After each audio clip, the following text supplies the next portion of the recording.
Bonjour à tous, on se retrouve dans ma véranda. Alors oui, ma menthe fait la tête. Je pense qu'il faut que je la rempote et j'ai dû rater des arrosages. Mais elle pousse, donc on la laisse. Bon. Ce matin, j'ai plein de choses de prévues. Faut que j'aille déposer un colis. Et surtout, je vais me faire tatouer. Encore. J'ai l'autre bras. Oui, c'est normal.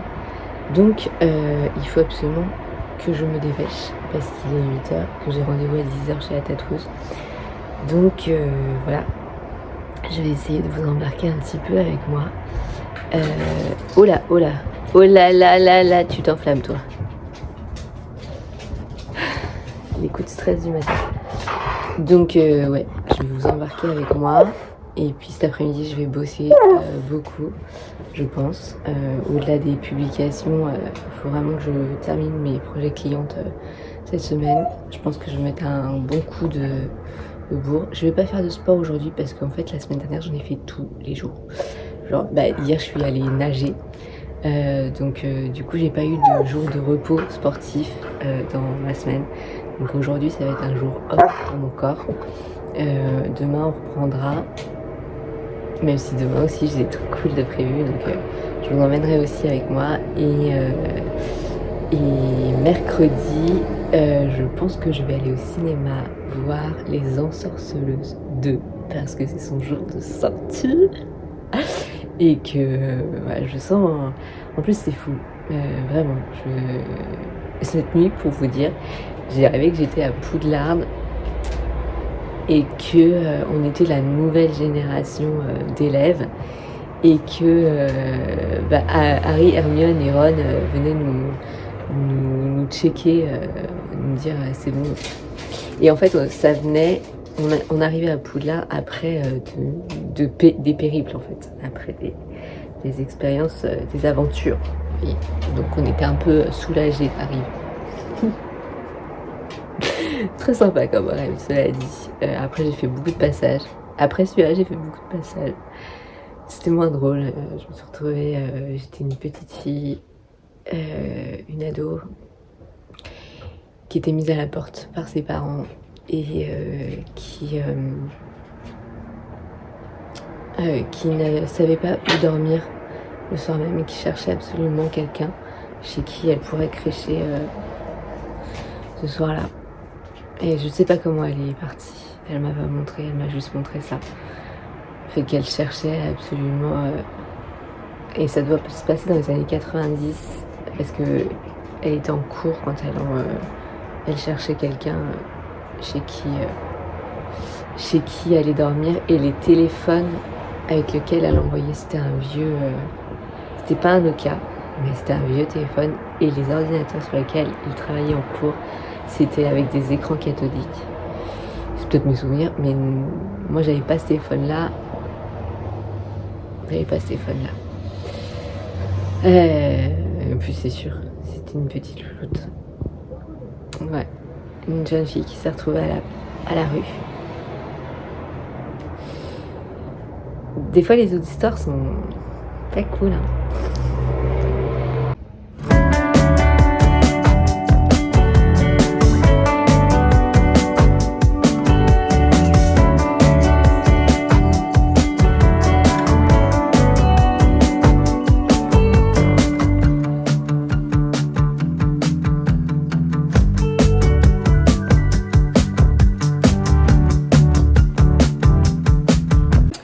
Voilà, donc nous avons fini de déjeuner. Mon clavier est déchargé, c'est pas grave, c'est normal. Du coup, je me mets enfin à bosser. Je vais vous tirer une petite carte avec l'oracle de la chaumière de Doom, l'oracle brut de la chaumière de Doom, Virginie, qui est un oracle dont je suis complètement fan. Je m'en tirerai d'abord une petite à moi. Voilà. Bon, alors oui, la tatoueuse, c'était vraiment trop cool. C'est une petite nana que j'adore. C'est mon 1, 2, 3, 4, 5e avec elle. Je commence à avoir un abonnement. Alors,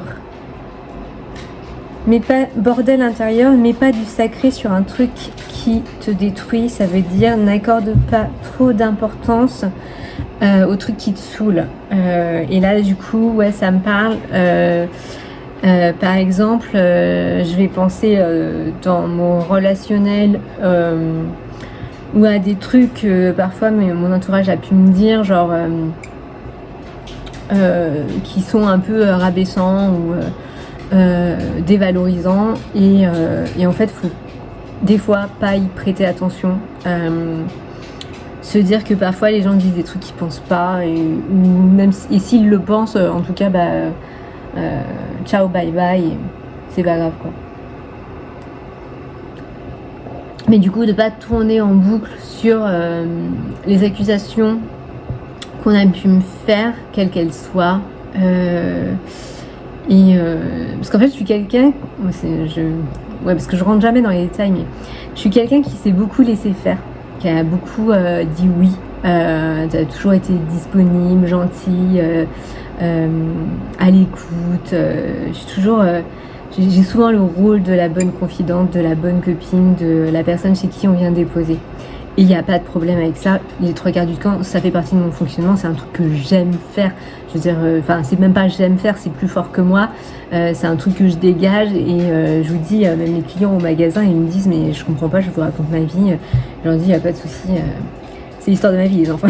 Et il n'y a pas de problème à ça. En plus, moi, c'est vraiment ce qui m'intéresse chez l'autre, c'est vraiment sa vérité. Et parce que c'est ce que je trouve beau, ce que je trouve touchant, et ce que j'aime voir et du coup valoriser. C'est ce que je reconnais. Il est tellement beau ce tatouage. Je kiffe. Et vous voyez, là, j'ai passé 2 heures avec ma tatoueuse. Alors oui, je viens lui raconter des trucs, mais elle me raconte aussi énormément de sa vie, voilà, de là où elle en est. J'ai l'impression que c'est pas que ma tatoueuse. Au final, je vois toute la personne et l'humaine qu'elle est, et je la trouve très cool, et c'est vraiment une petite pépite, cette jeune femme. Donc voilà. Et en fait, des fois, il faut juste pas accorder d'attention au truc. Et en fait, voilà. Donc, je suis quelqu'un qui s'est beaucoup laissé faire, qui a beaucoup laissé dire, et qui, quand elle prenait une accusation, remettait tout ce qu'elle était en question. Je me sentais toujours remise en question ou accusée. Et au final, je prends conscience aussi que une fois qu'on a l'assise à l'intérieur de soi, il n'y a plus besoin d'accorder de l'attachement à ça. Donc pour moi, cette carte, c'est ce qu'elle vient me dire. Donc une petite carte pour vous.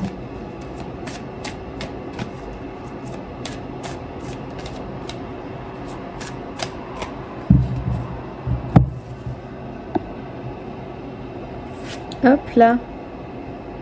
Alors non, mais c'est la même. Colère. Alors, elle est là pour une bonne raison. Écoute-la. Si vous ressentez une colère, consciente ou inconsciente, parce que des fois on est en colère sans que ce soit conscientisé et sans trop comprendre pourquoi. Si vous vous sentez en colère, dites-vous que la colère, elle vient quand vos limites ont été dépassées. Et c'est à vous de venir exprimer vos limites. Vraiment, j'ai tilté ça. Quand on se sent en colère, c'est parce que on a été abusé dans nos limites, en fait. Il y a quelqu'un qui a abusé de vos limites, qui les a dépassées. Et quand, en plus, vous l'avez laissé déborder de ses limites, que vous n'avez pas exprimé le fait que là, non, en fait, ça fonctionne pas, j'aime pas. J'aime pas, et en fait je ne peux pas relationner de cette façon. Tant que c'est pas exprimé, non seulement vous allez être en colère contre l'autre d'avoir abusé de vos limites, mais vous allez être en colère contre vous de vous être laissé faire. Donc il est extrêmement important, et c'est une fille qui a été incapable de le faire pendant les 3/4 de sa vie, qui vous dit: posez vos limites. C'est pas forcément dans le conflit, c'est pas forcément dans la force, dans la brutalité. Ça peut être juste En fait, là, je suis pas très d'accord avec ce que tu dis. J'aime pas ce que tu dis. Ça peut être aussi une façon de l'ignorer, d'ignorer cette personne ou ses propos et dire ok, ça, j'y porte pas de crédit, ça me concerne pas là. Parce qu'en plus, dites-vous que quand quelqu'un abuse de vos limites, c'est aussi potentiellement quelqu'un qui projette quelque chose sur vous. Mais dans tous les cas, je vous donne un exemple. Vous êtes dans une relation peut-être amicale ou professionnelle où quelqu'un vous demande sans arrêt des services. Et ben, en fait, une façon de lui dire, de poser votre limite, ça va être de ne plus être disponible. Voilà, de dire non. Parce que c'est pas forcément facile de dire non, non, je n'ai pas envie. Parce que je sais pas trop pourquoi, mais quand on vous dit non, je n'ai pas envie, ça passe pour quelque chose d'égoïste. Je comprends. Mais si vous dites non, je suis pas disponible, et on n'a pas à savoir pourquoi vous n'êtes pas disponible, c'est ok. Ah, donc voilà pour la petite carte de cette semaine pour vous. Donc, allez voir cette colère, allez vous demander pourquoi, quelle limite a été bafouée et qu'est-ce que vous pouvez mettre en place pour ne plus être abusé dans vos limites. Ensuite, qu'est-ce que j'ai à faire aujourd'hui ? Je vais m'occuper de la page d'accueil du site de ma cliente et certainement je démarrerai sa page boutique. Il me reste 2 illustrations à faire pour mon autre cliente, mais je les ferai ce soir dans la télé. Et moi, il faut que je fasse ma publication. Je vais commencer par ça. Il faut que je fasse ma publication d'aujourd'hui parce que je ne l'ai pas fait hier. Hier, j'ai réussi à monter mon vlog et à tout envoyer. Mais voilà, il faut que je fasse ma publication d'aujourd'hui. Après, je bosse sur la page d'accueil de ma cliente, sur le design. En fait, j'aimerais bien faire la page d'accueil aujourd'hui, la page boutique demain. Sachant que demain, j'ai psy et je dîne avec une amie le soir sur Paris. Et puis, mercredi, je veux aller au cinéma parce qu'il y a Le Diable qui s'habille en Prada 2 qui sort. Et je vais foncer me le faire. Tant pis. Donc, je travaillerai le matin et le soir, quoi. Donc, juste, j'irai moins marcher cette semaine. Je ferai mes séances de sport. Normalement j'en ai une aujourd'hui, je vais voir si je la fais aujourd'hui, peut-être, sinon je la ferai demain, c'est pas grave, parce que normalement je fais mon sport le matin, j'aime pas trop le faire le soir j'ai moins d'énergie pour ça, mais bon, voilà.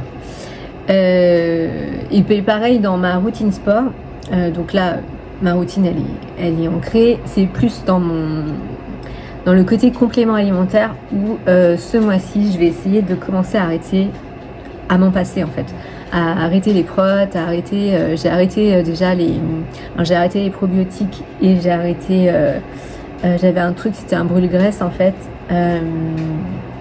voilà, il me reste de la créatine que je ne prends pas tous les jours non plus, je la prends quand je fais du sport en fait, mais c'est peut-être pas bien de faire ça, peut-être qu'il faudrait que je le prenne quand même tous les jours, mais en gros j'ai envie de commencer à me passer de compléments alimentaires quel qu'il soit, et d'alimentation sport quelle qu'elle soit, c'est-à-dire les barres protéinées, tout ça, parce que j'ai envie de revenir à quelque chose de plus simple et essentiel en fait, voilà, d'aller dans le simple et dans l'essentiel, parce que je me dis qu'on peut pas passer sa vie sous complémentation, quoi.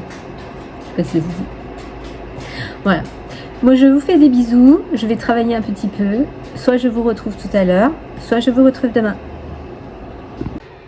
Hello. On est mardi, alors je vous avais dit, normalement ce soir je devais sortir, je devais aller au resto avec ma copine Laetitia pour une célébration pour elle, j'avais prévu de l'emmener dans un resto vietnamien sur Paris que j'avais très envie de tester et qui est hyper réputé, qui est le Hanoï 1988, sauf que je vais tout vous raconter. Alors, guilty, coupable, J'étais une énorme fumeuse. Voilà. Bon bah, partagez ça sur mon YouTube. C'est pas grave, ça fait partie de ma life. Donc voilà, là pour le coup, je lâche prise sur le côté, l'image lisse que je peux avoir. J'ai été une énorme fumeuse. J'ai commencé à fumer, j'avais 13 ans. J'ai arrêté pendant 10 ans à la naissance de mon fils, à la grossesse de mon fils aîné. Et puis j'ai repris la clope. Et puis après, je suis passée à la vape. Et donc je suis passée à la vape, ça fait des années que je vape. Vraiment. Je sais même pas quand j'ai basculé à la vape, mais j'ai basculé à la vape à un moment donné et ça doit bien faire 10 ans que je vape. Et en fait, ces derniers jours, donc là, je vous ai dit, ça fait plusieurs mois que j'ai repris le sport, ça fait depuis septembre. Et au-delà de ça gênait pas tant que ça finalement mes capacités sportives. Je ressentais pas de problème là-dessus. Sauf que ça fait plusieurs semaines que je me réveillais le matin avec une douleur au poumon, comme s'ils étaient hyper serrés, comme ça tirait à l'intérieur et que c'était tout congestionné. Et en fait, je me suis dit, Caro, c'est pas bon signe du tout ton affaire. Et j'avais pas du tout prévu d'arrêter de fumer, j'avais pas du tout prévu d'arrêter la vape. En plus, c'est un truc, je pense que inconsciemment, vapoter, comme il n'y a pas l'odeur de la clope, comme il n'y a pas le goût de la clope, on a l'impression que c'est un peu plus safe et que c'est moins grave de le faire tout le temps, partout. Voilà, moi je vapotais dans mon intérieur sans problème. Ouais, j'avais pas de pause vape parce que c'est pareil, c'est pas comme la clope où vous faites des pauses clopes. Là du coup, vous pouvez vapoter pendant que vous bossez, pendant que vous prenez votre douche, enfin quand vous arrêtez. Voilà, donc du coup c'était tout le temps. Et du coup je vous dis, ça fait plusieurs semaines que je me réveille avec cette douleur au poumon et où je me dis ça sent pas bon, c'est pas bon signe. Et en fait, en recherchant, effectivement, c'est pas bon signe. Ça veut dire que mon corps, que mes poumons n'ont plus la capacité de se régénérer pendant la nuit, de se nettoyer pendant la nuit, parce que c'est too much en fait. Donc, il fallait que j'arrête.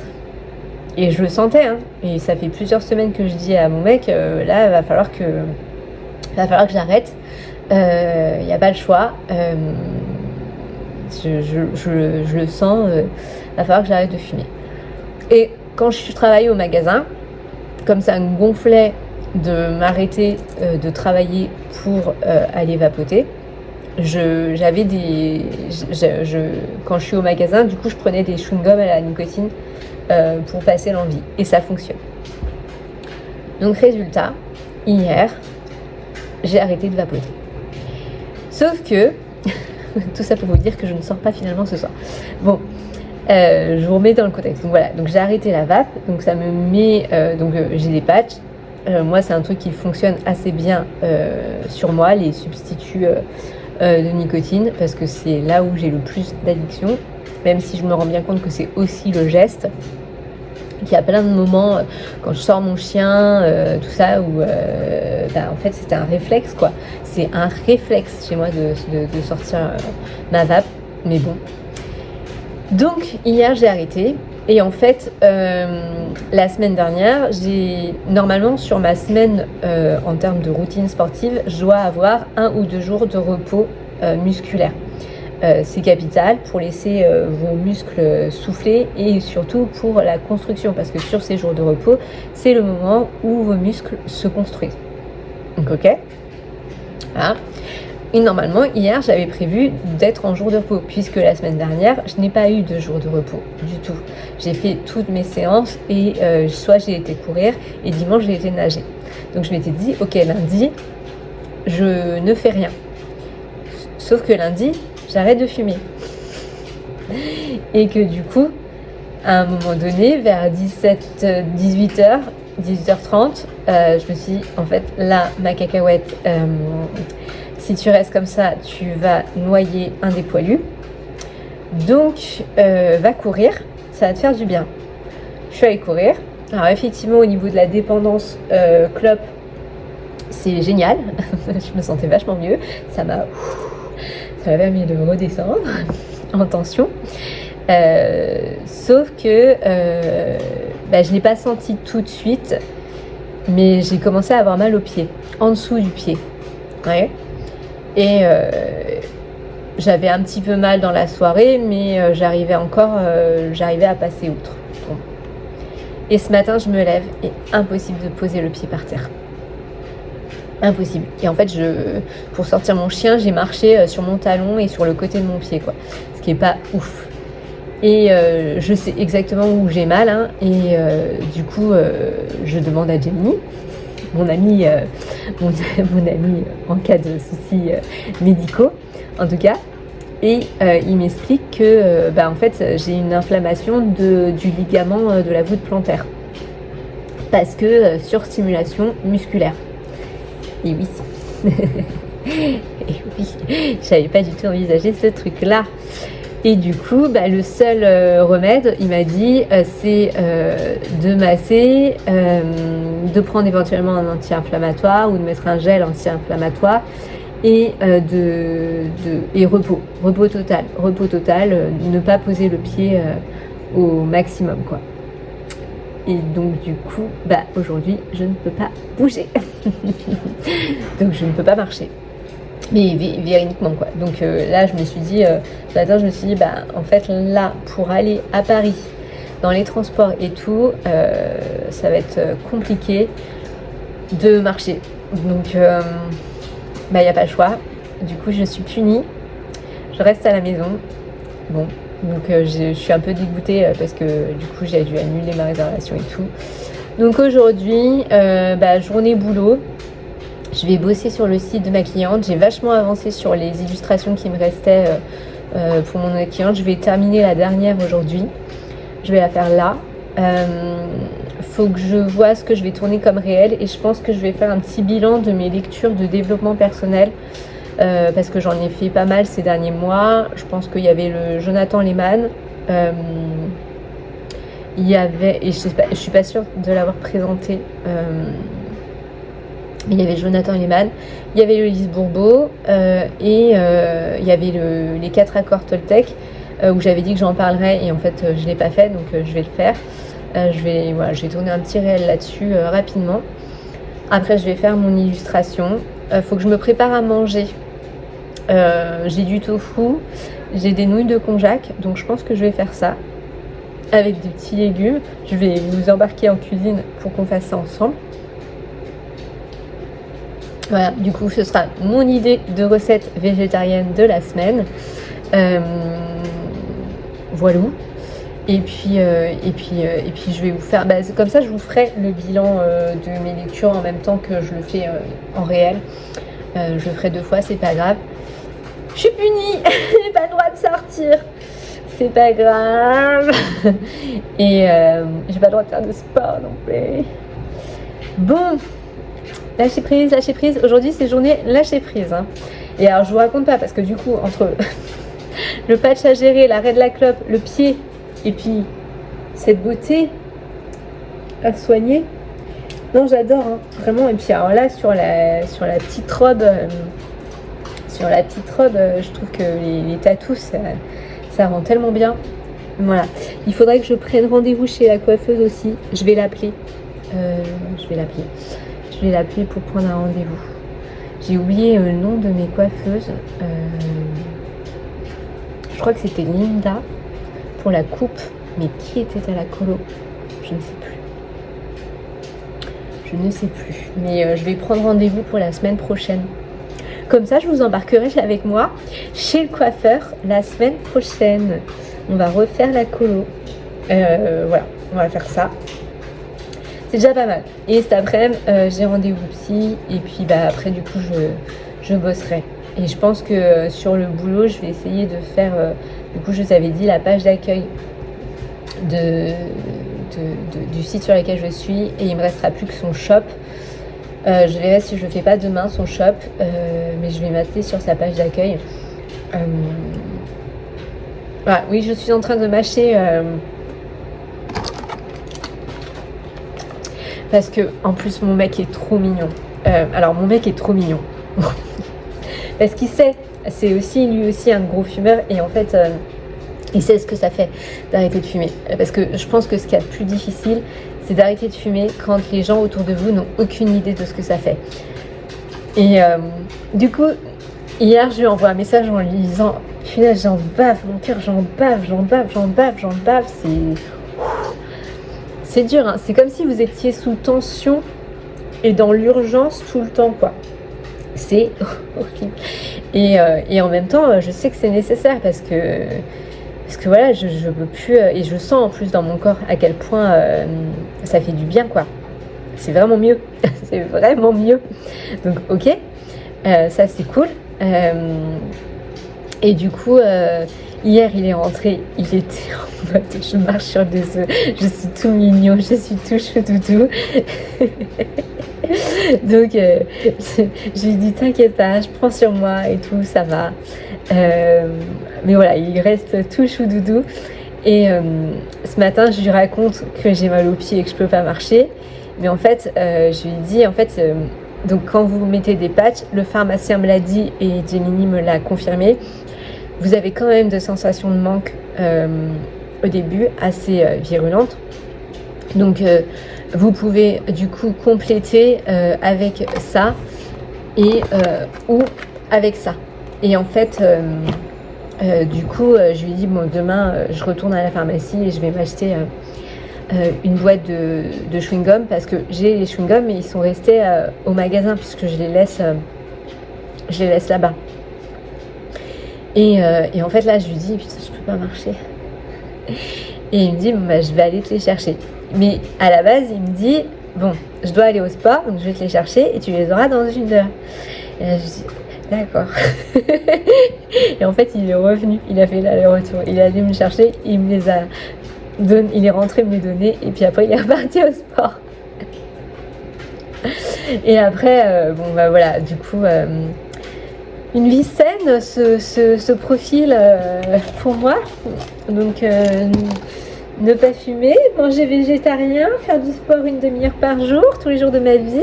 Donc j'ai un look de tatoueuse, sorcière, mais j'ai l'hygiène de vie d'une clean girl. Voilà, c'est comme ça. Mais c'est pas mal, hein, c'est pas mal. Voilà, de toute façon, je crois que c'est assez indispensable, c'est nécessaire. C'est nécessaire. Et en fait, c'est fou comme toute votre identité se construit aussi autour de ce geste qui est pas bon pour vous, hein. Mais alors je sais, ceux qui fument pas vont pas comprendre, mais ceux qui fument vont comprendre. Il y a un moment donné où votre identité, votre image s'associe à ce truc qui est mauvais pour votre santé, mais qui est, vous voyez, c'est concordant, quoi. Mais en fait, c'est pas bon pour vous, donc faut arrêter. Puis voilà, on fait. Mais c'est pas facile. Et le pire, c'est que je peux même pas me dire, je sais pas, est-ce qu'un jour je pourrais reprendre. Et en fait, il faut pas que je parte comme ça. Il faut pas que je me dise que je vais reprendre. Il faut que je me dise que c'est définitif, quoi. Et qu'il va falloir que je construise ma vie sans cette béquille émotionnelle, parce que la clope, c'est ça.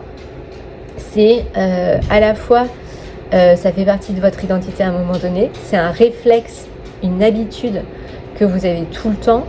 Et en fait, oui, pourquoi j'ai pris ça? Parce que vous avez une sensation de manque et vous êtes dans les transports. Alors, vous pouvez prendre un chewing-gum. Non, là, ça marche pas. Mais par exemple, je vais vous donner un exemple tout bête, mais plein milieu de la nuit, vous vous réveillez, vous avez une envie de pipou. Bon, bah, vous y allez. Ben, moi, mon réflexe avant de me rendormir, c'était une petite taf, quoi. Et du coup, bah, en plein milieu de la nuit, je vais pas prendre un chewing-gum. Voilà. Donc ça, c'est des sprays qui donnent une petite bouffée de nicotine en cas de crise de manque. Voilà. Donc oui, je suis guédro jusqu'à ce point-là, quoi. Mais bon. Et en plus, je m'étais toujours dit, ça va, c'est que de la cigarette ou c'est que de la vape. Et non, en fait, parce que même ça fait du mal à mon corps, en fait. Et je le sens aujourd'hui. Et le fait de faire autant attention à son corps, à ses ressentis, à travers le sport, à travers l'alimentation, ça m'a poussée, je pense aussi, certainement à... En fait, je sais pas si vous vous rendez compte à quel point tout est corrélé.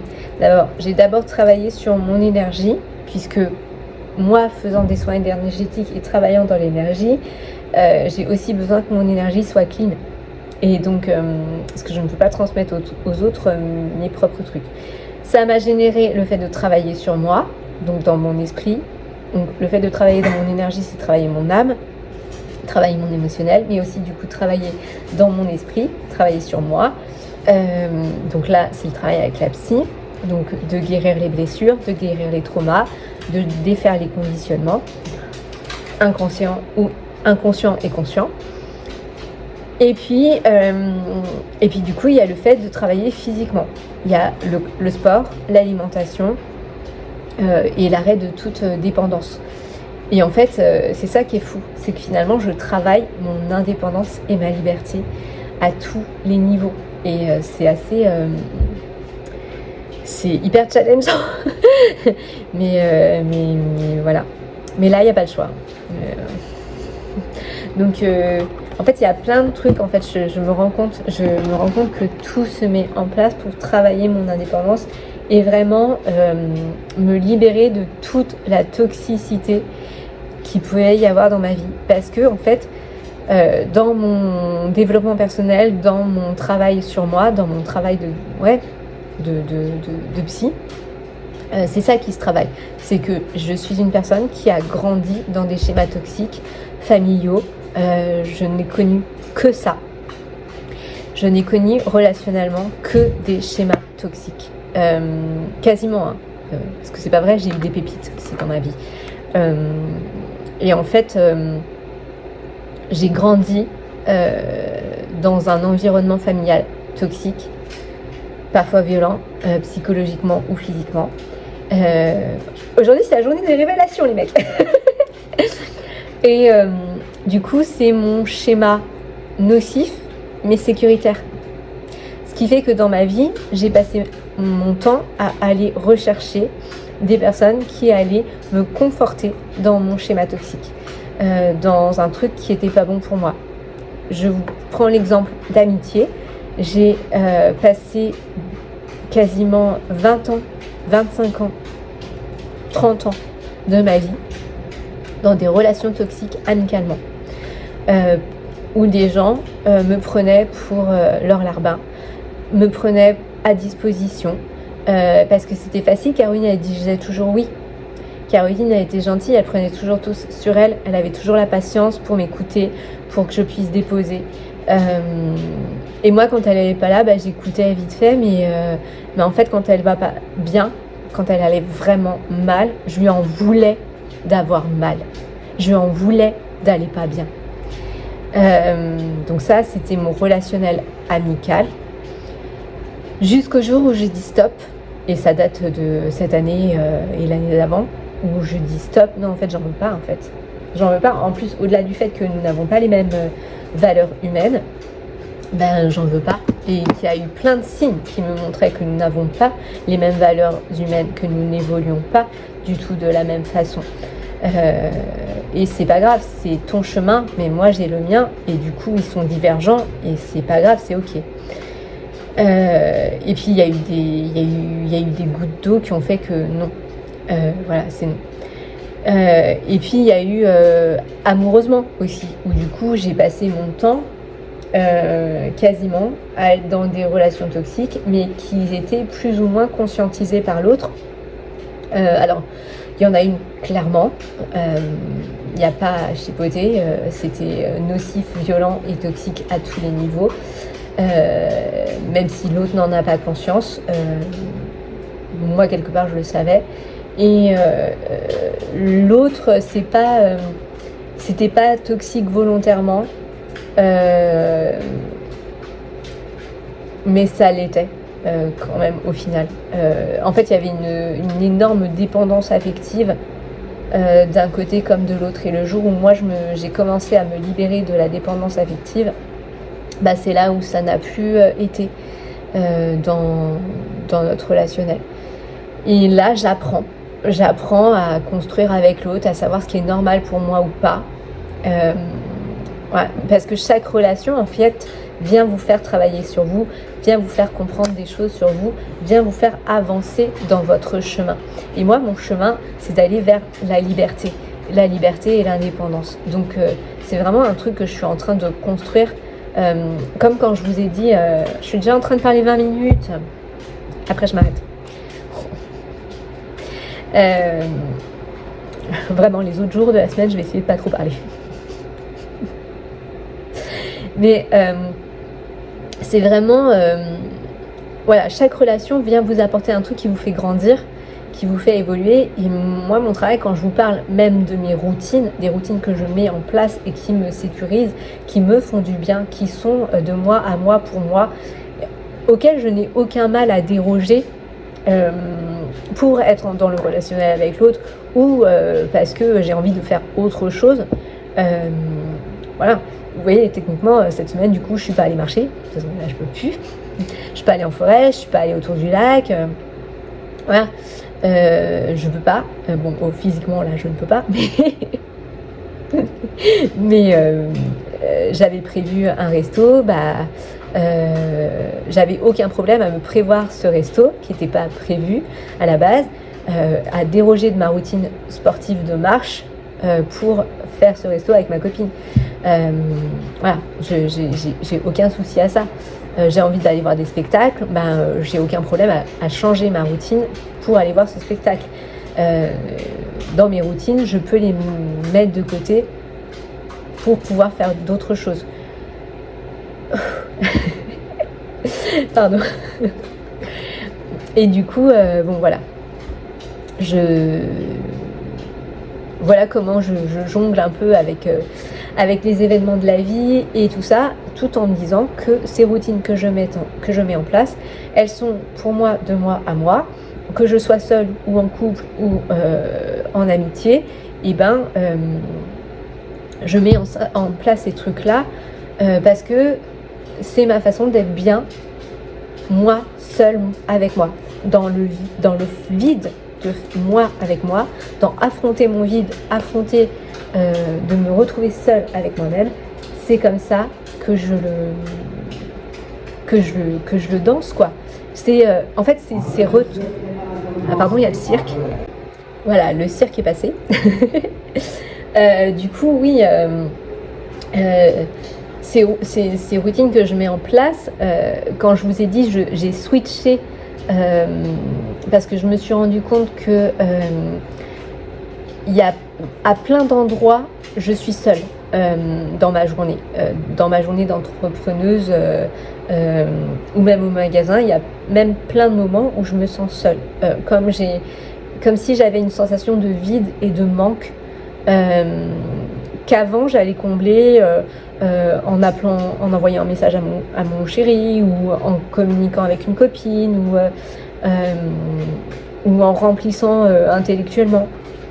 Et en fait, là, je fais moins ça. J'ai plus ce truc-là parce que quand je suis seule et que je ressens ce manque et ce vide, je ne vais pas aller le remplir avec du relationnel, avec soit mon copain, soit mes copines. mais je vais le remplir avec des trucs qui vont me faire plaisir et qui vont me faire du bien. Prendre un bouquin, me prendre un petit kombucha sur ma véranda en lisant quelques chapitres, regarder un documentaire, regarder une série, regarder un film, écouter un podcast qui me fait plaisir, écouter de la musique qui me fait du bien, et ce côté du coup de ne plus subir sa solitude et de ne plus subir les contraintes de la vie, type faire le ménage. Faire le ménage, c'est un truc qui est relou, on va pas se mentir. Et moi, je suis obligée de le faire tous les jours parce que j'ai 3 animaux et que si je le fais pas, la maison est remplie de poilous partout. Donc, je fais les sols tous les jours de ma vie. Mais pour faire passer le truc, je mets mon casque, je mets Céline Dion, je chante comme une casserole à fond les ballons pendant une demi-heure, trois quarts d'heure. Et en fait, je kiffe ce moment. Je kiffe ce moment et toujours se dire, le moment où je fais cette tâche qui est plutôt ingrate, nettoyer ma salle de bain, nettoyer ma cuisine, c'est pas des trucs que je kiffe. Mais en fait, si je veux kiffer mon moment, avoir une cuisine toute propre, toute belle pour pouvoir cuisiner super trucs, faut que je la nettoie. Si je veux pouvoir prendre un bain dans une baignoire impeccable, parce qu'il est hors de question de prendre un bain dans une baignoire qui n'est pas impeccable, faut que je nettoie ma baignoire. Donc il y a toujours... Vous allez me dire, mais Caroline, tu nous parles de trucs, c'est complètement stupide, c'est la vie quotidienne de monsieur et madame tout le monde. Ouais, mais il y a une façon de le vivre. Et je pense vraiment, vous savez, j'ai toujours... des fois, je regarde des vlogs ou des gens qui sont hyper lambda, qui sont hyper basiques, hyper classiques, hyper normatifs. Et je les regarde faire leurs courses, parler de leurs courses, voilà, les retours de courses de chez Leclerc Auchan. Vous allez me dire, et en fait, parce qu'il y a une part de moi qui envie ces gens-là, parce qu'ils sont hyper satisfaits de leur quotidien. Ils se sentent bien dans leur quotidien. Et moi, j'avais jamais atteint ce truc-là. J'ai toujours une espèce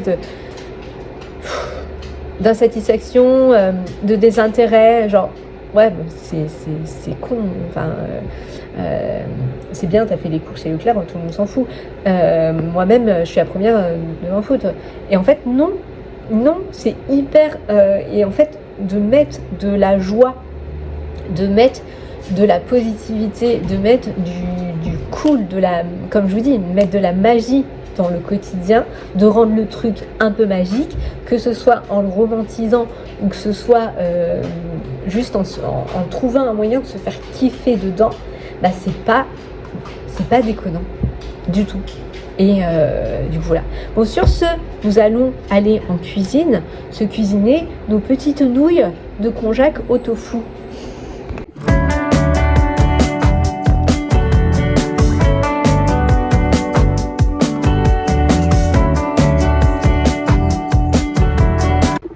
Voilà, nous revoilà en cuisine. Je sors le wok. Je fais vraiment vieille mégère qui va frapper quelqu'un avec sa poêle là. Donc je sors le wok et j'ai pris un oignon. Donc oui, je suis toujours sur l'oignon rouge. Et donc j'ai ça, c'est des spaghettis de konjac. Alors ça, la konjac, il y a genre 0 calories. Il n'y a pas de gras. Il y a des glucides, oui, mais alors très peu. Par contre, en fait, il n'y a rien, quoi. C'est vraiment... voilà, je vous dis, c'est 35 calories pour 100 grammes. Donc, c'est comme si vous mangiez une pomme, quoi. Donc, c'est génial quand vous voulez... vous faites attention à votre alimentation. Il n'y a pas de... Du coup, il y a un peu de glucides, mais c'est vraiment léger. Ensuite, j'ai ce tofu à la japonaise de chez Soi. Donc, je vais faire les 2 cubes. Et j'ai pris des brocolis surgelés. Voilà. Donc, on va faire ça. Je vais commencer par faire revenir les brocolis dans un petit peu d'huile d'olive. Hop. Oui, je suis très généreuse.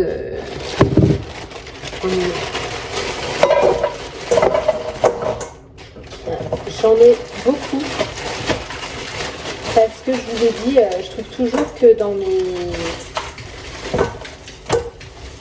mes trucs de légumes, il n'y a jamais assez de... Dans mes plats mélangés comme ça, je trouve qu'il n'y a jamais assez de légumes. Voilà. Donc on va faire ça, on va les faire revenir déjà. On va couper l'oignon. Donc toujours humidifier comme Tata l'a dit. La Tata, c'est la Tata de mon chéri. Hein.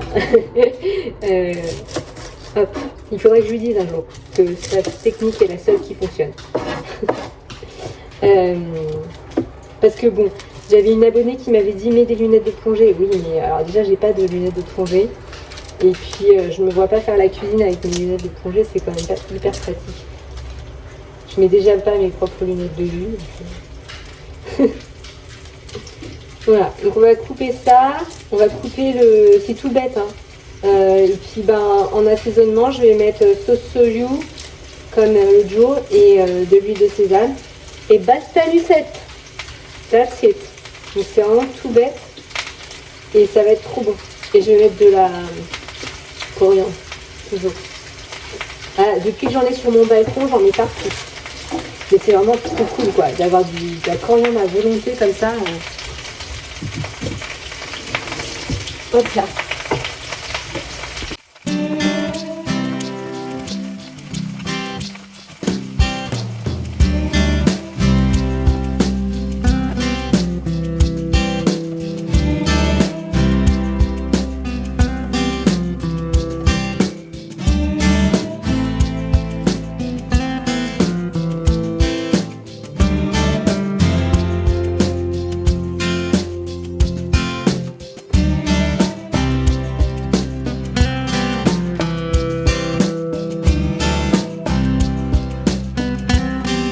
Voilà, changement d'angle. Donc, une fois que l'eau des brocolis est toute évaporée, voilà. Donc là, le tofu et les brocolis sont bien revenus. Hop. Je sors mes spaghettis de konjac. Donc ça ressemble à ça. Je ne sais pas si vous arrivez à voir. Voilà. Vous pouvez les passer un petit peu sous l'eau avant de les utiliser. Ce qu'on va faire. Hop. Donc je les passe juste un petit peu sous l'eau, l'eau froide, pas d'obligation.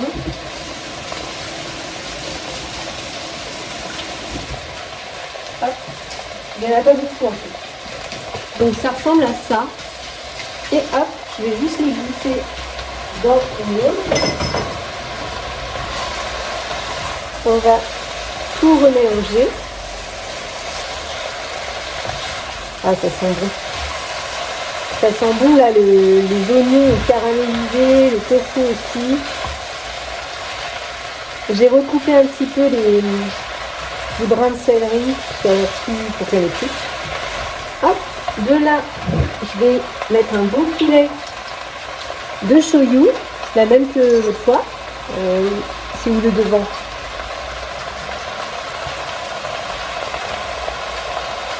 Voilà.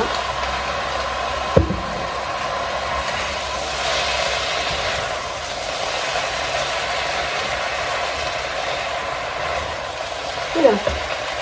On met à côté.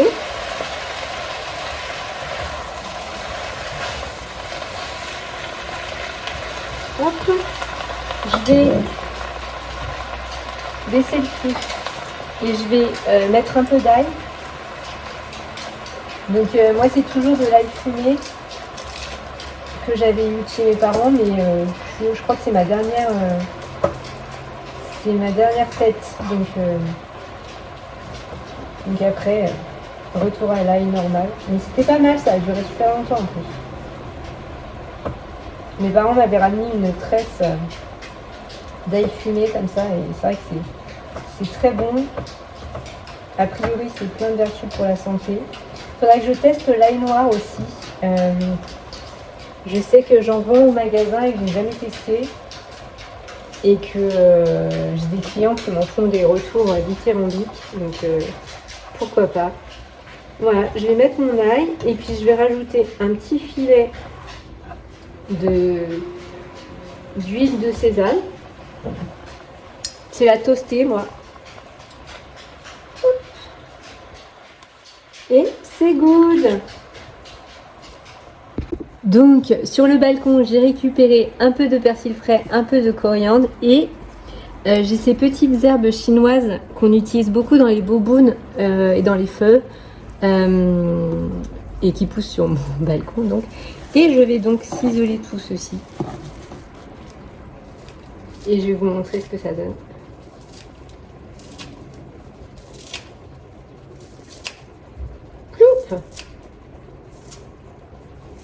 À la cueillette du balcon, c'est quand même très très cool. Hein. Voilà, ma vie de petite sorcière.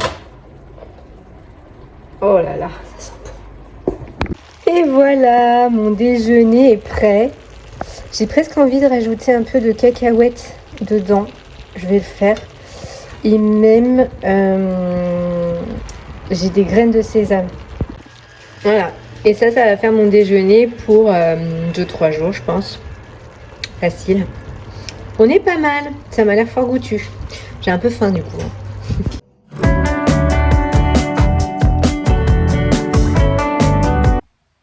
Voilà, on est à peu près cadré. Ah non, vous êtes loin. Revenez. Bon, on est dimanche. Je viens conclure ce vlog avec un petit bilan lecture du coup. Je vous avais dit. Donc, je vais vous faire un point sur mes 3 dernières lectures dev perso. Même si je pense que je vous en avais déjà parlé. Donc on avait journal intime d'un voyageur chamanique, mais ça je vous en ai parlé, c'était le côté journal intime dans l'expérience de l'ayahuasca, et il y avait des trucs que j'avais bien aimé dans sa façon de faire son récit, dans le fait qu'il admette et qu'il ait conscience d'être en chemin et qu'il a conscience de ses montées d'ego, et que en même temps ces montées d'ego me gênaient, enfin bon, m'irritaient un peu, me piquaient un peu. Mais il y a un truc que j'ai vachement aimé, c'est par exemple le fait qu'ils disent que en fait il a une maman géniale, hyper à l'écoute, hyper bienveillante, hyper respectueuse, et qui est toujours allée dans son sens et qui l'a toujours valorisé et encouragé et soutenu. Et du coup en fait elle en a fait quelque part un enfant roi, et l'enfant roi ça a ses limites dans le sens où du coup finalement ça l'a décalé aussi socialement, parce qu'il comprenait pas pourquoi les autres autour de lui ne trouvaient pas qu'il était le meilleur du monde en fait. Pour lui, et ça a vraiment créé un décalage avec les autres, parce que du coup il y avait un manque d'humilité, mais qui était quelque part pas de sa faute et pas de la faute de sa mère non plus, parce qu'elle a fait du mieux qu'elle pouvait selon ce qu'elle pensait qui était le mieux pour lui. Mais en fait, ça l'a pas aidé non plus. Et je pense vraiment que dans le côté encourager, soutenir, respecter, en fait, je pense vraiment déjà que par rapport, moi, à l'éducation de mes enfants, trop d'écoute a tué l'écoute. Trop de place aux enfants a tué la place des enfants. En fait, ouais, je fais partie de ces mamans-là. Des mamans hippie, choose, cool, super, trop sympa. Trop sympa. Alors, j'avais pas de cadre, j'ai un cadre, mais clairement, je suis trop, je suis trop peace-cool comme maman. Et du coup, je vois que ça les a pas aidés en fait, de les avoir tout le temps écoutés, tout le temps encouragés, tout le temps soutenus, tout le temps valorisés. Ça ne les a pas aidés, objectivement, dans leur construction. Mais après, du coup, je ne sais pas ce qu'il faut faire. Parce qu'il faut pas leur taper dessus, faut pas les dévaloriser, mais il faut pas les survaloriser non plus. Donc c'est un équilibre à trouver, que je n'ai pas forcément trouvé. Mais du coup, ouais, et en fait, je me rends compte que le côté faire des enfants rois, ça fait des adultes, à mon sens, inadaptés et dépourvus d'empathie et, et pas ouf humainement en fait. Mais bon, c'est mon point de vue et mon expérience pour le moment. Ensuite, donc, je vous avais dit que je vous en parlerais celui-là, et je vous en ai pas parlé, les 4 accords Toltec. Quand je l'ai lu, je me suis dit, mais punaise, en fait, voilà, je comprends l'engouement sur ce bouquin. Je comprends, c'est pas tant une recette miracle, c'est pas tant injonctif. Pour moi, j'y ai vraiment lu l'analyse du fonctionnement humain, l'analyse du fonctionnement humain, et vraiment le ressenti émotionnel et le positionnement émotionnel que chacun devrait travailler pour que les choses fonctionnent de façon fluide et belle. Et j'ai adoré, chacun des accords m'a parlé, Et je le relirai et je vais même compléter là avec le cinquième accord Toltec qui a l'air génial aussi. Ensuite, je vous ai dit, j'ai lu Écoute ton corps de Lise Bourbeau. Alors, je n'ai pas eu ce que j'en attendais, c'est-à-dire que moi j'en attendais du coup tout ce discours sur être à l'écoute des signaux de son corps comme étant des symptômes de son intuition et de son état émotionnel et de ce qui est à travailler ou pas en soi. Et j'ai pas trouvé ça, j'ai trouvé une espèce de recette mode d'emploi de comment il fallait se comporter et se positionner, de ce qu'il fallait être ou pas. J'ai pas aimé. J'aime pas ça, j'aime pas dans le développement personnel qu'on vienne me dire comment je dois être, qui je dois être et ce que je dois faire. J'aime pas qu'on me dise ce que je dois faire. Même si j'accepte de travailler pour être parce que je suis en chemin et que j'ai des choses à travailler et que j'entends bien. Mais j'ai trouvé que c'était un peu trop guidé peut-être et trop injonctif et en plus guidé pas dans ce que j'attendais de ce bouquin. Pour moi, quand je lis Écoute ton corps, je me dis bon bah voilà, on va très certainement développer ce discours d'être à l'écoute de soi, de son corps, comme étant un ressenti de son émotionnel. Mais c'est pas ça que j'y ai trouvé. Je sais pas si vous l'avez lu, j'aimerais bien avoir vos retours. Ensuite, dans les romans et romans ados que j'ai emprunté à la bibliothèque, il m'en reste 4 à lire, de ce que je vois, ça va, du coup ça avance pas mal. Alors j'ai lu The Way I Used to Be, dont j'avais extrêmement entendu parler sur les réseaux et par une amie. Donc c'est sur un viol, et donc c'est le combat d'une ado pour sortir de cette horreur, parce qu'en plus ça lui arrive en silence, quoi, avec un pote de son frère. C'est horrible la façon dont ça lui arrive, parce que c'est vraiment la façon la plus sournoise et la plus vicieuse. C'est même pas dans la violence, en fait, c'est fait en silence, quoi. Ça me crispe. En plus j'ai arrêté de fumer, donc rien me crispe. Et donc il est bien. Je m'attendais à un truc vachement plus bam, même si il y a toute l'horreur de ce qu'elle a vécu, il y a tout ce qu'elle va mettre, les instincts, les fonctionnements de survie qu'elle va mettre en place derrière, ça c'est vachement bien décrit. Et tout le travail inconscient qu'il y a derrière, parce qu'il y a plein de moments où elle est dans le déni, il y a plein de moments jusqu'à ce que... Donc non, en vrai, il était vraiment pas mal du tout. Il était vraiment pas mal du tout, je vous le recommande. Je vous recommande ce bouquin, c'était vraiment une bonne petite claque. Et si vous avez des ados assez âgés, je pense 16-17 ans, n'hésitez pas à leur faire lire, ça peut être assez intéressant de discuter après avec elles des mécanismes que l'agression, quelle qu'elle soit, peut avoir et de ce qu'on peut développer à cause de ça.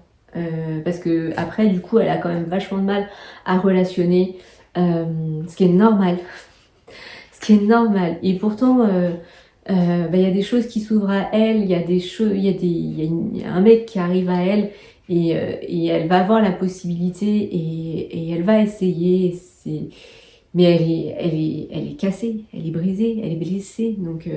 Donc remettre les pieds dans une vie normale quand on a vécu ça, c'est super dur et on développe vraiment des mécanismes de défense et de survie conscients et inconscients qui à la fois nous aident et à la fois nous aident pas. Voilà. Pour moi, ces blessures-là, c'est vraiment la plus grosse probabilité de développer un comportement toxique de soi par rapport à soi et de se mettre après dans de la toxicité dans notre relationnel par rapport aux autres. Parce que du coup, c'est le truc qu'on connaît et on vient le rejouer pour essayer de le réparer quelque part, mais pour voir à la fois comment on se positionne, à la fois essayer de le réparer et à la fois pour voir si ce qu'on a vécu était réel ou pas. Voilà. Et le dernier livre que j'ai lu et terminé cette semaine, c'était Pour l'amour du feu. Et J'ai adoré ce bouquin, c'était une petite romance adolescente, ambiance Roméo et Juliette du feu, genre donc c'est deux ados et ils grandissent tous les deux dans des familles dont les parents ont des restos vietnamiens concurrents et ils sont trop mignons parce qu'à la base ils n'ont pas le droit de sortir ensemble, mais en fait ils le font quand même et je vous ai dit, en fait, dedans, je retrouve la langue vietnamienne, je retrouve la nourriture vietnamienne, je retrouve les fonctionnements familiaux vietnamiens. Donc oui, pour moi, ça a été une petite Madeleine de Proust, en fait. J'ai adoré ce bouquin. Et là, je suis plongée dans un livre magique que j'adore. Je vous en parlerai la semaine prochaine, mais c'est La sorcière citadine. Et vraiment, je kiffe ce livre, je suis à fond. Et après, je vais alterner avec des romans. J'ai un autre livre magique encore à lire. J'ai du dev perso encore à lire. Donc, pour le moment, je n'achète pas trop de livres. Je vais attendre un petit peu avant d'en acheter. On verra. On verra. Parce que ce qui me fait de l'œil, c'est plutôt de la dark romance. Donc, on verra. Bon, ça a été une semaine, ma foi, fort mouvementée, hein, entre mon pitou qui a décidé... Non, faut pas montrer ses pieds sur la maison. Qui a décidé de se dire aïe, j'ai mal, donc tu cours plus. Donc là, je pense que ça va mieux. Hein. J'ai pu marcher, j'ai pu aller travailler, même si j'ai pas fait des grosses tâches. Donc je suis restée en caisse le max possible. Heureusement, cette semaine, on travaillait que 2 jours sur 3. Mais bon, en gros, vraiment, ça allait beaucoup mieux. Les derniers jours là, j'ai encore un petit peu mal quand j'appuie ou dans certaines positions, mais en gros ça va. Voilà, j'irai pas courir avant 2-3 semaines, donc je voulais faire une course dans ma ville de 5 km, mais je la ferai pas, c'est pas grave. Mais il s'est passé trop de choses dans mon corps cette semaine, entre le tatouage qui gratte là, le pied, et puis le manque de nicotine. Mais alors, le manque de nicotine, les gars.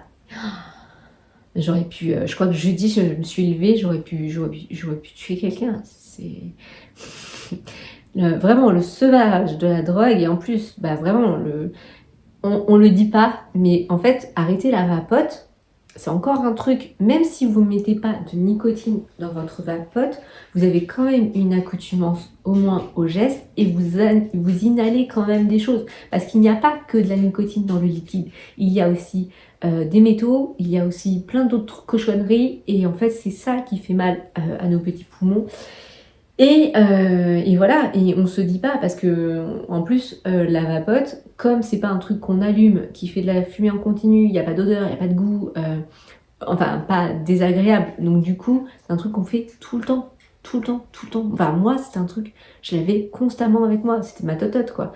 Et devoir s'en passer, je me rendais pas compte en fait je me suis rendu compte de plein de choses. Je me suis rendu compte que je respirais pas normalement, je respirais pas correctement, cette douleur au poumon je l'ai toujours, donc ça veut dire que mes poumons sont en train de se réparer, mais ça prend du temps, donc il était vraiment temps que j'arrête.